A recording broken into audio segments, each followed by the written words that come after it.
Yo creo que hay una enorme diferencia entre el aparato comunicacional del primer Perón y el actual. Primero hay que ver en qué circunstancias estaba el periodismo o en ese momento. En ese momento la radio no era lo que era hoy, no había analistas políticos, era todo música o programas cómicos. No había ningún medio escrito, excepto la prensa que había sido expropiada, La Nación que quedaba pero totalmente reducida. Y entonces lo que hizo el peronismo fue quitarle el trabajo a los periodistas y silenciarlos. En cambio hoy, donde hay una crítica en el periodismo, hoy se los persigue, hoy se los acusa, y les cuento un episodio. La semana pasada estuvieron en Washington, en la OEA, 6 periodistas argentinos denunciando la falta de libertad de prensa en Argentina. Dos de ellos, uno es Magdalena Ruiz Guiñazú, cuando volvió a su casa se encontró con la inspección del IRS, que ya estaba esperándola cuando llegó a su casa del viaje. Y el segundo, esta mañana, a otro de ellos, a Horacio Leuco, lo asaltaron en la... Alfredo Leuco lo asaltaron en la calle, le robaron todas sus pertenencias personales, donde estaba su computadora, que era lo que él más apreciaba. Y yo tengo una sola diferencia con Silvia, la segunda Silvia. Yo creo que en Argentina no hay libertad de prensa, libertad de expresión. Porque la libertad de expresión no es que alguien pueda hablar, es cuando hasta el más cobarde puede hablar y cuando no hay que ser un héroe para poder hablar. Hoy en Argentina no hay libertad de expresión. Hay dos preguntas sobre el peronismo. Una la hemos estado discutiendo acá, que es ¿cuál es el contenido del peronismo? La otra gran pregunta que se hace en América Latina a todos es ¿cómo dura el peronismo? ¿Cómo se mantiene? ¿Cómo subsiste? Se lo preguntan los chavistas a ver si es posible que el chavismo sea un peronismo, se lo preguntan los castristas. Y a esa pregunta le va a contestar nuestro buen amigo César Vidal. César Vidal, quiero presentarlo especialmente porque es una conquista de Miami reciente. Es uno de los intelectuales más importantes de Europa y se ha radicado en Miami, afortunadamente para nosotros. César es doctor en Historia, en Derecho, Filosofía y Teología, autor de libros de investigación histórica. El otro día le dije, escribiste 80, me dijo, no, son más de 80 los libros. Ha obtenido numerosos premios literarios y ha sido traducido a más de media docena de lenguas. Es defensor infatigable de los derechos humanos y se ha especializado, entre otras cosas, en el Holocausto. Él nos va a explicar por qué el peronismo subsiste. César.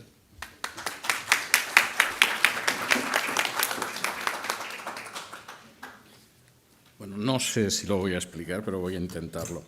Aunque parezca mentira, por definición las dictaduras no tendrían que durar. Intento explicarlo. La dictadura es una antigua magistratura romana que se aprobaba por un tiempo corto y que cuando la persona se había enfrentado con situaciones especialmente extraordinarias que amenazaban a la República, pues dejaba lo que había hecho y volvía a hacer sus actividades. Cincinnato, que da nombre a la ciudad de Cincinnati, fue un personaje que una vez que contuvo a los bárbaros se volvió a su casa y volvió a empujar el arado porque efectivamente era un dictador clásico. Por supuesto, no hace falta que diga que los dictadores que vinieron después de Cincinnato no tenían una idea tan clara sobre que las dictaduras tenían que ser más breves. Julio César era tan romano como Cincinnato y se ocupó de que el Senado lo declarara dictador perpetuo, que yo creo que ha sido el sueño de los dictadores que han venido después. Afortunadamente las dictaduras caen, aunque los dictadores no quieran que caigan. Y en ese sentido, por supuesto, desapareció la dictadura de Pinochet, desaparecieron la dictadura de la Junta Argentina, desapareció, aunque fuera por imperativo biológico, la dictadura de Franco, de Chiang Kai-shek, e incluso aquellos que creíamos a finales del siglo XX que las que no iban a desaparecer eran las dictaduras comunistas, pues tuvimos la alegría de ver que la Unión Soviética desaparecía y arrastraba a la mayoría de las dictaduras comunistas. Las que quedan, en última instancia, son casi la excepción que confirma la regla. Y precisamente porque las dictaduras desaparecen, incluso aquellas que parecía que nunca desaparecerían, uno se pregunta cómo el peronismo parece que está quejado de una perdurabilidad inexplicable. Es derribado, se mantiene, continúa décadas después de la muerte de su fundador y parece que se va a perpetuar, no voy a decir yo hasta las bodas del Cordero, pero parece que tiene unas cuantas décadas por delante. Fundamentalmente yo querría sugerir que el peronismo se mantiene, perdura de una manera aparentemente inexplicable por dos razones fundamentales. Y creo que esas dos razones, que son la combinación de un pragmatismo absolutamente despiadado y al mismo tiempo algo que casi es telúrico, místico y religioso, explica la perdurabilidad que no hay quien explique del peronismo. La primera de las razones es que yo personalmente estoy convencido de que pocas personas comprendieron mejor lo que era el fascismo de Mussolini que precisamente Perón. Por supuesto, la palabra fascismo o fascista se ha convertido en un insulto que suele lanzar la izquierda ante cualquiera que es su adversario, de manera que fascista puede ser, por supuesto, Hitler, Pinochet, George Bush, el presidente Kennedy o Juan Pablo II. Es decir, en última instancia, el término simplemente es aquel que no está con nosotros. El fascismo es algo, yo diría que bastante más fácil de delimitar, que tenía unas características muy concretas y que cuando uno conoce esas características comprende muchas cosas. El problema es que eso no suele ser tan fácil. Y desde luego Perón lo comprendió. Perón, además, tengo que decir que era un personaje que, independientemente de lo que se piense de él, no era vulgar. Cualquiera que haya tenido posibilidades de ver entrevistas suyas, yo tuve posibilidad en España en mis años mozos de ver alguna entrevista larga, pues veía que no era un personaje vulgar, no era un estúpido, no era un militarote como Chávez y desde luego no era una persona inculta. Se podía estar o no de acuerdo con él, pero evidentemente no era vulgar. Y él aprendió varias cosas del fascismo que me parecen enormemente importantes. Primero, aprendió que hay que controlar la administración de justicia. Esto ahora parece que todo el mundo lo entiende después de Chávez, Evo Morales, etcétera, pero eso no era tan claro entonces. De hecho, en la primera presidencia de Perón ya el gobierno removió a la Corte Suprema alegando que había apoyado golpes previos, lo cual era una forma de descaro verdaderamente descomunal, pero él tenía muy claro que lo primero que hay que controlar es la administración de justicia. Si uno controla la administración de justicia, el Estado prácticamente está inerme. Aprendió que había que controlar la prensa. Y en ese sentido tengo que decir que el libro de Silvia Mercado es un libro excelente al que yo solamente le pondría una objeción, y es que tiene un título mentiroso, porque pretende que trata solo de Apol y trata de mucho más. Es decir, el que compra el libro se cree que está comprando solo el bistec y le dan las patatas, los guisantes, la zanahoria e incluso el pastel del postre. Es un libro, en ese sentido, altamente recomendable. Pero desde luego él entendió que había que controlar la prensa. Y, por supuesto, esto ha seguido en el peronismo. La Ley de Servicios Audiovisuales del 2009 no es ni más ni menos que la actualización de una visión típicamente mussoliniana. Y, por cierto, tengo que decir que quizá para disgusto de algunos argentinos, el primer político que empezó a quitarse el saco en actos públicos no fue Perón, fue Mussolini. Y quien vea ciertos documentales de los años 30 contemplará cómo el Duce en un momento determinado iba conduciendo un automóvil y de pronto detenía el automóvil, se quitaba el saco y se ponía, por ejemplo, a segar, a hablar con los campesinos o cualquiera de estas cosas. Perón aprendió también del fascismo la idea de cómo controlar el sistema electoral. Y esto es algo que prácticamente hasta Mussolini nadie lo había pensado. Mussolini llegó al poder en unas condiciones de mucha fragilidad, porque formaba parte de un gobierno de coalición, y en un momento determinado se dio cuenta de que quería ser el único que efectivamente gobernara en Italia. Y eso implicó una reforma del sistema electoral que no es tan fácil.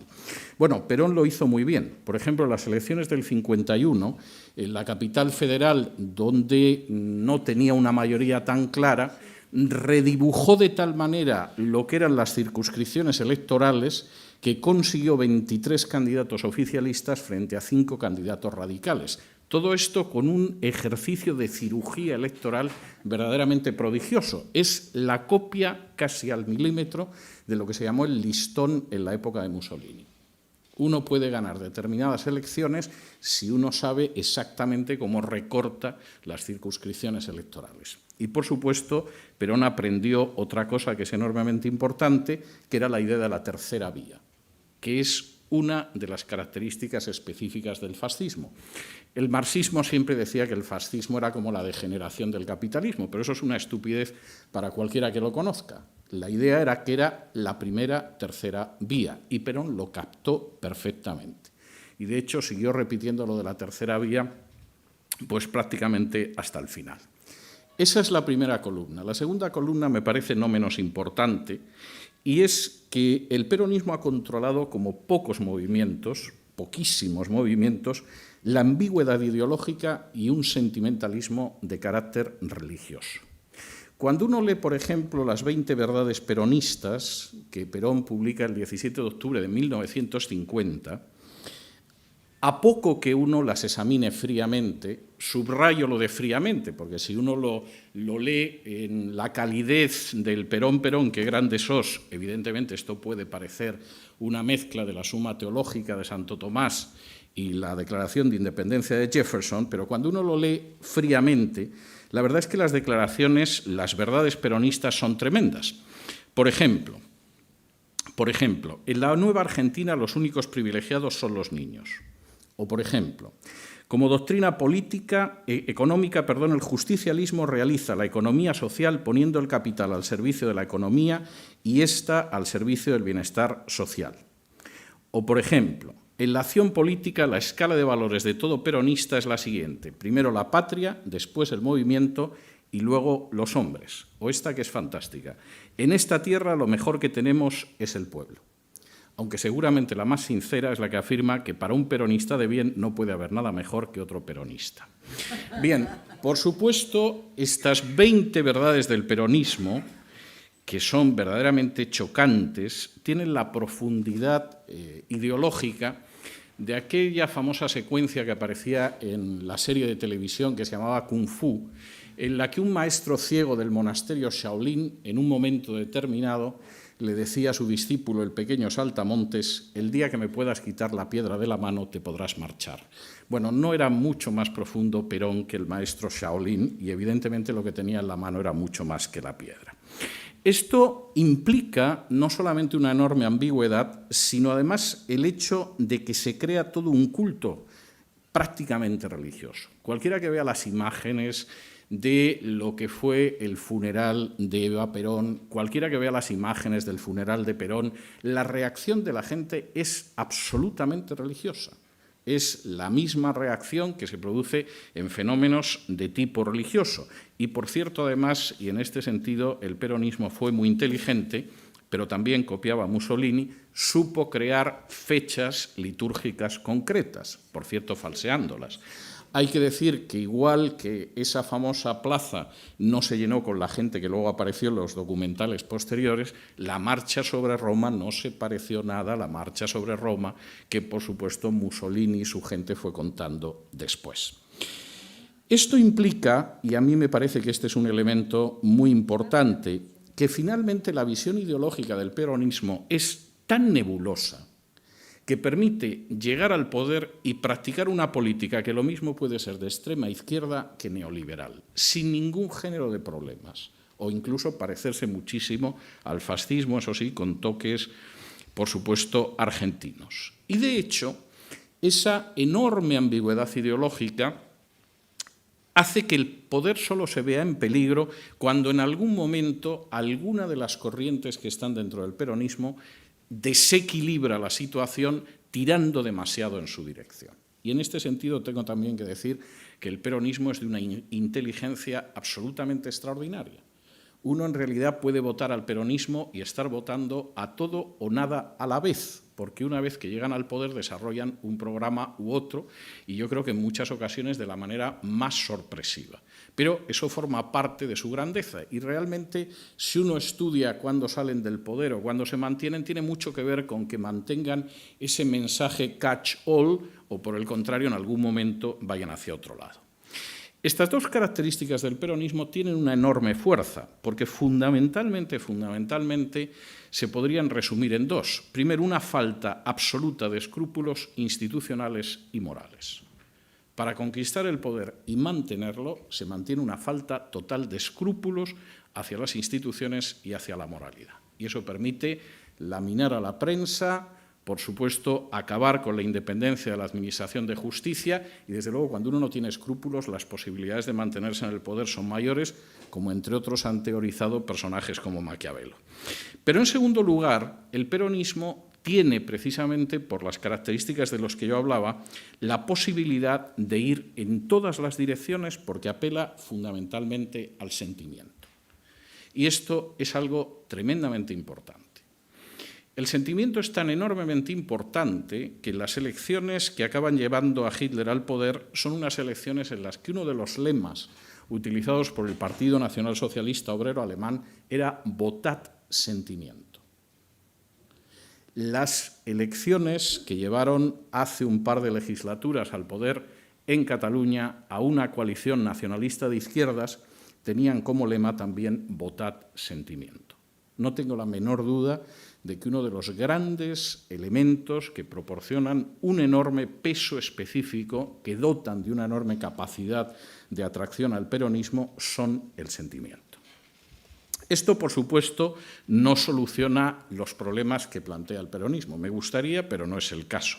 Es más, de hecho, recuerda mucho aquella anécdota de aquel joven que un día se ofreció caritativamente a ayudar a Borges a cruzar la 9 de julio. Y cuando estaba cruzando la calle y se encontraba a mitad de la vía, en ese momento el joven le dijo: «Disculpe, maestro, se lo tengo que decir, soy peronista». A lo que Borges repuso: no se preocupe, yo también soy ciego. Y en buena medida, efectivamente, eso explica la perdurabilidad inexplicable del peronismo. El día que la mayoría de los argentinos lo comprendan, parodiando de nuevo al pequeño Saltamontes, podrán salir y marcharse. Muchas gracias.